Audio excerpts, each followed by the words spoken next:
कैसे हो भाइयों बहनों।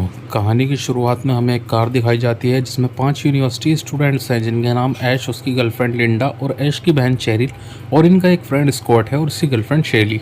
ये सभी वेकेशन के लिए किसी गांव में जा रहे थे। अब हमें दिखाया जाता है सामने से एक और कार इनकी तरफ आ रही थी और अचानक स्कॉट के हाथ से स्टीयरिंग व्हील छूट जाता है, लेकिन वो संभाल लेता है। ऐश कहता है ठीक से चला ब्रो। इस पर स्कॉट कहता है कार के स्टीयरिंग में कोई प्रॉब्लम है। जवाब में ऐश बताता है कल ही तो कार मैंने सर्विस कराई थी। इस पर स्कॉट कहता है इसका सिर्फ हॉर्न ही ढंग में काम कर रहा है। खैर, अब स्कॉट बोलता है वहाँ एक कॉटेज है, उसका किराया काफ़ी कम है। इस पर लिंडा कहती है किराया इतना कम क्यों है, जिस पर स्कॉट बताता है शायद मकान मालिक की कोई मजबूरी होगी। अब सामने एक बोर्ड लगा होता है जिस पर लिखा था अपनी जिम्मेदारी से इस रास्ते पर चलें। दरअसल ये एक लकड़ियों का पुल था। अब ये पांचों फ्रेंड इस पर चल देते हैं और इनके कार का टायर वहीं पुल में फंस जाता है, जिसको निकाल कर ये आगे बढ़ते हैं और उस कॉटेज तक पहुंच जाते हैं और कार से उतरकर ये देखते हैं वहाँ एक झूला खुद ही हिल रहा होता है। स्कॉट गेट की ओर बढ़ता है, झूला अभी भी हिल रहा था। बाकी लोग पीछे ही खड़े थे क्योंकि स्कॉट ही ने यहाँ लाया था। स्कॉट को चाबी भी मिल जाती है और अचानक झूला भी रुक जाता है। अब स्कॉट लॉक खोल लेता है और अंदर आकर लाइट ऑन करता है और सभी चीज़ों को देखता है। वहाँ बाहर सभी चारों दोस्त कार से अपना सामान निकाल रहे होते हैं और अब शाम हो जाती है और एक घंटा दिखाया जाता है जिस पे 6 बजने वाले थे और चेल इसके तस्वीर कागज़ पर बना रही होती है कि अचानक वो घंटा रुक जाता है और खिड़की से तेज़ हवा और एक आवाज़ आती है, इधर आओ, इधर आओ। और चेरिल उस आर्ट को फाड़ देती है। असल में चेरिल का हाथ किसी बुरी आत्मा के वश में था। वो पीला हो गया था और ये दूसरे पेज पर कुछ बुक जैसा बना देती है। चेरिल बहुत कंफ्यूज होकर उस कागज़ की ओर देख रही होती है कि अचानक तहखाने का दरवाज़ा जिसमें जंजीरें डली थी बजने लगता है और अब रुक भी जाता है। अब सीन जाता है जहाँ सभी फ्रेंड डिनर कर रहे होते हैं तो स्कॉट चेरिल को बोल रहा होता है तहखाने में भूत है। मतलब चेरिल ने उनको बताया था कुछ और ये मजाक बना रहे थे कि तहखाने का गेट खुद ही खुल जाता है और ये सब आकर देखने लगते हैं। वहाँ सीढ़ियाँ थी। ऐश कहता है वहाँ क्या हो सकता है, तो चेरिल कहती है इसे बंद करो जल्दी, वहाँ कोई जानवर हो सकता है। स्कॉट अभी भी मजाक बनाता है और कहता है मैं देख कर आता हूँ कैसा जानवर है और नीचे उतर जाता है। बाकी लोग यहीं खड़े थे, उसका इंतज़ार करते हैं। स्कॉट को काफ़ी देर हो गई थी तो ऐश लालटेन लेकर उसे देखने जाता है और तीनों लड़कियां यहीं उनका इंतज़ार करती हैं। ऐश नीचे आ गया था लेकिन उसकी बहुत ज़्यादा फटी हुई थी। वो स्कॉट को पुकारता है लेकिन कोई जवाब नहीं था। अब ऐश को एक दरवाज़ा दिखता है और फटे हाल उसकी तरफ जाता है और बेचारा डरते हुए उसे खोल भी लेता है। अंदर काफ़ी अंधेरा था और आगे चलता है कि तभी स्कॉट इसको डरा देता है और कहता है आओ तुम्हें कुछ दिखाता हूँ। जहाँ हम देखते हैं इन्हें एक गन और बहुत ही किताब मिलती है जिसमें ऐश देखता है कुछ मंत्र और अजीब कंकाल की तस्वीरें बनी थी। अब स्कॉट को एक खंजर मिलता है जिस पर कंकाल के सर बने थे और एक टेप रिकॉर्डर भी। स्कॉट कहता है इस सामान को ऊपर ले चलते हैं और ऐश आकर टेप रिकॉर्डर को चलाता है जिसमें कोई इंसान बोल रहा होता है कि मैं और मेरी बीवी सालों से इन जंगलों में की खोज कर रहे हैं और आज मेरे हाथ में एक किताब लगी है जो मुझे लगता है शैतान को जगाने के काम आती है और इसका कवर इंसान की खाल है और इसकी लिखाई इंसानों के खून की है और हैवान कभी मरते नहीं, वो ज़मीनों में अंदर चले जाते हैं। अगर कोई उन्हें जगाना चाहे तो इस किताब के ज़रिए जगा सकता है। और चेरिल बीच में ही टेप को बंद कर देती है लेकिन स्कॉट कहता है मुझे पूरा सुनना है और थोड़ा फॉरवर्ड करके चला देता है जिसमें मंत्रों की आवाज़ आ रही होती है और हमें बाहर दिखाया जाता है ज़मीन से धुआं निकलता हुआ और अंदर टेप में लगातार मंत्र बोले जा रहे थे और बाहर ज़मीन फट गई होती है। यहाँ चेरिल बोलती है इसको बंद करो और वो चिल्लाती है इसे बंद करने का कह ही रही होती है कि खिड़की तोड़कर एक पेड़ अंदर आ जाता है और ये सब उसे देखते हैं। ऐश कहता है तुम्हें चेरिल को भी बहुत परेशान किया, तुमको इसे चलाना ही नहीं था। स्कॉट कहता है वो एक मजाक था, छोटी बच्ची है क्या वो, और चला जाता है। ऐश इस पेड़ को बाहर निकालकर खिड़की ढक देता है। अब ऐश और लिंडा साथ बैठे थे और ऐश लिंडा को एक लॉकेट देता है जिसे वो उसको ही पहनाने का कहती है और अब ये दोनों किस करते हैं और वहाँ दूसरे कमरे में चेरिल बाल बना रही होती है कि उसे आवाज़ें आती हैं हमारी तरफ आओ, इधर आओ। तो वो बाहर आती है और कहती है क्या वहाँ कोई है। अमेजिंग। वैसे तो डर रही थी, अब बाहर आकर अकेली खड़ी हो गई।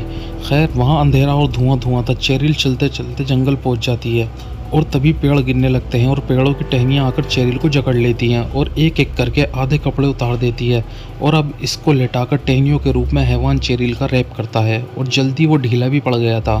टहनियाँ कमज़ोर होकर टूटने लगती हैं और डरी हुई चेरिल आज़ाद होकर कॉटेज की तरफ भागती है और हैवान इसका पीछा कर रहा होता है। जैसे तैसे गिरते पड़ते चेरिल कॉटेज तक पहुंच जाती है लेकिन डोर लॉक था और हैवान भी अभी इसके पीछे आ रहा था।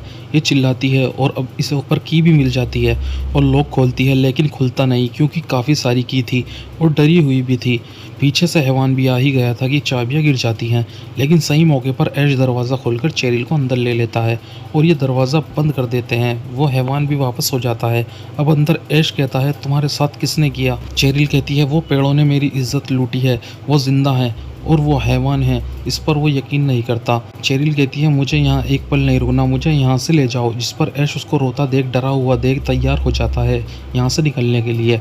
अब ये दोनों बाहर आते हैं और एक कार में बैठकर वहाँ से निकल जाते हैं और आगे आकर ऐश गाड़ी रोककर आगे देखने जाता है। चेरिल भी पीछे से आ जाती है और देखती है वो लकड़ी का पुल जिससे वो लोग आए थे वो पूरी तरह टूट चुका है।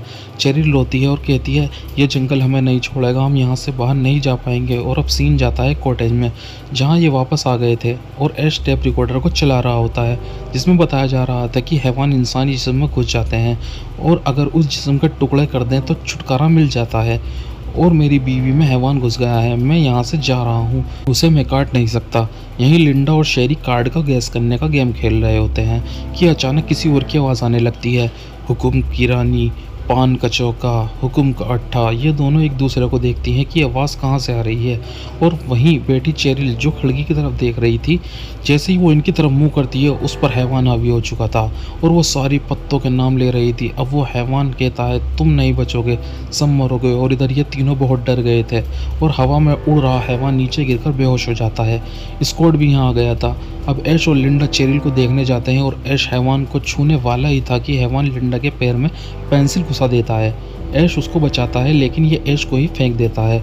लेकिन अब स्कॉट हैवान वाली चेरिल को कुल्हाड़ी से मारकर तहखाने में गिरा देता है और तहखाने में जंजीरें डाल देता है और ताला लगा देता है। और अब ये सभी लोग सुबह को यहाँ से निकलने का प्लान बनाते हैं जिन्हें तहखाने से चेरिल भी देख रही थी। कुछ देर बाद शैली अपने कमरे से बाहर देख रही होती है कि कोई शैतान खिड़की तोड़ अंदर घुस जाता है। शैली चिल्लाती है और स्कॉट और ऐश ये आवाज़ सुनते हैं। स्कॉट शैली को देखने आता है, पूरे कमरे में वो कहीं नहीं थी।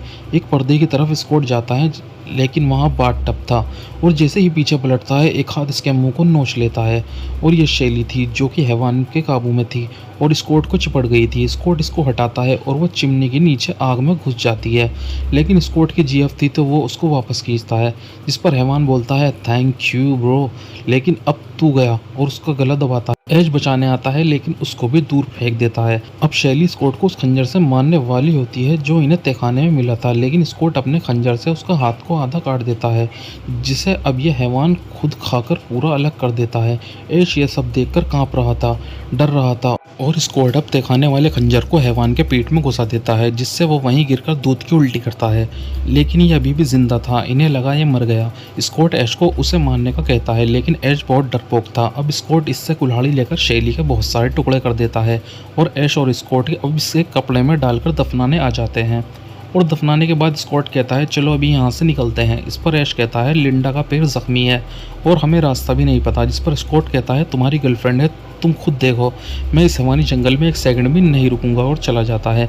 ऐश अब अंदर आता है और लिंडा को देखता है, फिर उसके पैर के जख्म को देखता है तो वो बढ़ने लगता है और लिंडा भी अब हैवान के काबू में थी। ऐश बाहर की ओर भागता है लेकिन तभी स्कॉट भी अपनी पिटवा कर आ गया था और उसकी भी बहुत बुरी हालत थी।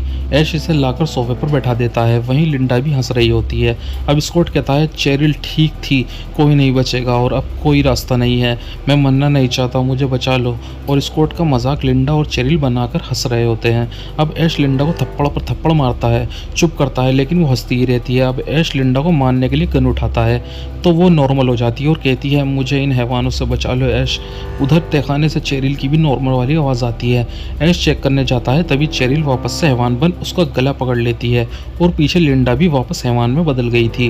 लिंडा कहती है हम तुम्हें नहीं छोड़ेंगे। इस पर ऐश उसके पैरों को पकड़कर खींचकर बाहर ले जाकर डाल देता है और अंदर देखता है स्कॉट भी अब हिल नहीं रहा था। लिंडा वापस आकर ऐश के हाथ पर वार करती है उसी खंजर से, लेकिन थोड़ी दफरा तफरी के बाद ऐश लिंडा को खंजर मार देता है जिसके लगने से लिंडा दूध की उल्टी करती है, पता नहीं मरी होगी भी या नहीं। अब ऐश इसकी बॉडी को तहखाने में ले जाकर लेटाकर बांध देता है और एक चैनसो लेता है इसकी बॉडी को टुकड़े करने के लिए, लेकिन लॉकेट इसे दिखता है जिससे ये पिघल जाता है और दफनाने का इरादा करता है और बाहर लाकर लेटा देता है। वहाँ अंदर चेरिल भी तहखाने के दरवाजों को हिला रही होती है जहाँ वो खुलने वाला था, और यहाँ ऐश खोद ही रहा होता है कि लिंडा की भूतियाँ आंखें खुलती हैं, जिसे ऐश देखता है तो वो मरने का नाटक करती है और अंदर वो तहखाने का दरवाज़ा भी खुल ही गया था। अब ऐश लिंडा को उठाकर खड्डे की तरफ बढ़ता है और इसे डालकर मिट्टी डाल देता है, और लॉकेट उठा ही रहा होता है कि ज़मीन से हाथ आता है और ऐश के पैरों को बुरी तरह नोच लिया जाता है। अब ऐश गिर जाता है और लिंडा बाहर आ जाती है और ऐश वहीं पड़े औजार से इसकी तरफ आ रही लिंडा की गर्दन उड़ा देता है और उसकी गर्दन अभी भी चिल्ला रही होती है। सारा ब्लड ऐश पर आता है और बाकी बॉडी भी, जिसे वहीं डाल ऐश अब अंदर आता है और देखता है तहखाना खुला हुआ है और एक पर्दे की तरफ गन करके देख ही रहा होता है कि साइड से शैली इसके गन पकड़ लेती है, जिसे ऐश छुड़ाकर शूट करता है, लेकिन उसे कुछ नहीं होता और जल्दी से दरवाज़ा बंद कर देता है। गोलियां भी ख़त्म थी जिन्हें ढूंढने वो तहखाने में जाता है और यहाँ पाइप, स्विच बोर्ड सबसे खून आने लगता है। ऐश को पता था चेरिल आज़ाद है, वो कहीं से भी हमला कर सकती है। अब इसे गोलियां मिल भी जाती हैं जिन्हें लेकर ये जल्दी से ऊपर आता है और यहाँ सब अजीब हो रहा था। घंटा बहुत तेज चल रहा था, खिड़कियां बज रही थी, बाहर हवाएं और धुआं था। ये पागलों की तरह चिल्लाता है, शीशे में अपने आप को देखता है और छूता है, हाथ पार हो जाता है और उसका हाथ जैसे जल गया हो, और अब दरवाजे से लगकर खड़ा होता है कि दो हाथ आकर इसका गला पकड़ लेते हैं। ऐश खुद को छुटवा कर शूट करता है और दरवाजे के आगे टेबल लगा देता है और उधर देख ही रहा होता है कि स्कॉट भी हैवान बनकर उठता है और ऐश को पकड़ लेता है। बाहर चेरिल दरवाज़ा पीट रही थी, स्कॉट ऐश की गर्दन पकड़कर उठा देता है, लेकिन ऐश इसकी दोनों आंखों में उंगलियां डालकर फोड़ देता है जिससे वो गिर जाता है और ऐश अब देखता है वो भूतिया किताब आग के पास पड़ी है और यहाँ चेरिल ने भी दरवाज़ा खोल लिया है और ऐश किताब की तरफ बढ़ता है, लेकिन स्कॉट उसके पैरों को पकड़कर गिरा देता है। ऐश का हाथ किताब तक नहीं पहुंच पाता। उधर चेरिल भी एक रोड ले आती है। अब ऐश के हाथ लॉकेट लगता है जिसको वो बुक पर डालना चाहता था खींचने के लिए, और इधर स्कॉट ने पैर पकड़े थे और चेरिल ऐश के कूलों पर बजा रही थी। स्कॉट टांगे खींचता है, लेकिन वो लॉकेट किताब को खींच लाया था जो थोड़ी जली थी और ऐश इसको पूरा जला देता है, जिससे चेरिल और स्कॉट पिघलने लगते हैं। फोम ये किसी गंदगी की तरह, साथ में वो भूतिया किताब भी, उसके मुंह, आंख, नाक भी, और इन सब में कीड़े पड़ जाते हैं। और ऐश अब उठकर बाहर जाकर देखता है सुबह हो गई थी और सुकून की सांस लेता है, लेकिन ये क्या, उधर जंगल से वैसा ही हैवान आ रहा होता है और कॉटेज के अंदर गुजरकर ऐश के पास आता है और ऐश पीछे देखकर चिल्लाता है, जिसके साथ कहानी खत्म हो जाती है। लाइक और सब्सक्राइब जरूर करें, एक काम तो आप भी कर सकते हो। धन्यवाद।